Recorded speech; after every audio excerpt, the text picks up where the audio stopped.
থোড় তো আমি নুন দিয়ে দিয়েছি, ধুয়ে নিয়েছি 5-6 জলে ধুই, নুন দিয়ে মাখছি, একে মেখে এখন ঢেকে রেখে দেবো। কালো জিরে শুকনো লঙ্কার ফোড়ন দিই, এটাকে রান্না হবে, পেঁয়াজ রসুনের ফোড়ন দেওয়া হবে, এটা ভাজা টাইপের হবে।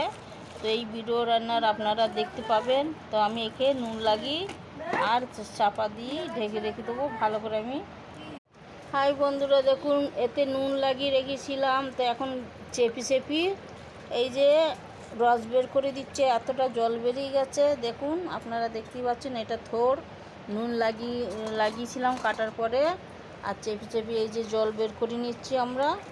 এর অল্প হয়ে যাচ্ছে, দেখুন এখনও জল বেরোচ্ছে। আমি এখানে চেপি সব জল বের করে নিয়েছি একবার। দেখুন এই থোড় রান্নার জন্য পেঁয়াজ কুচি নিচে, এখানে তেল দেওয়া হয়ে গেছে, নুন দেওয়া হয়ে গেছে, এবার তেলটা গরম হচ্ছে।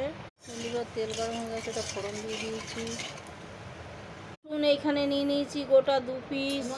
তো এই রসুনটা এবার কুচিয়ে নেবো, নিয়ে এটা এবার রান্না হবে।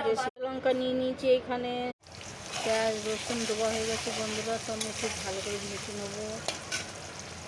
ভেজি এর মধ্যে একটু কালারের জন্য অল্প করে হলদি দিয়ে দেবো। নুন দেওয়া হয়ে গেছে, একটু কালারের জন্য হলদি দিয়ে দিলাম, নাড়াচাড়া করে নিলাম।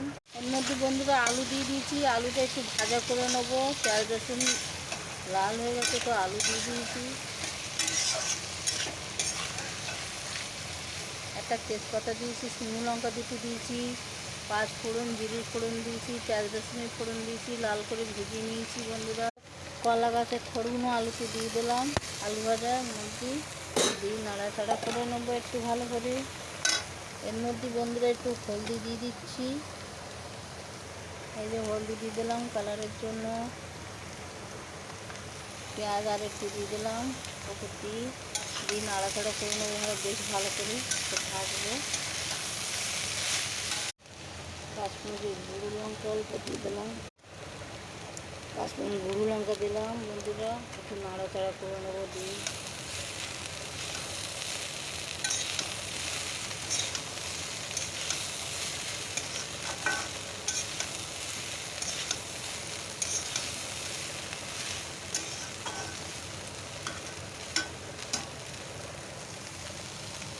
অল্প একটু চিনি ছিটিয়ে দিলাম, এটাকে দিয়ে নাড়াচাড়া করে নেবো।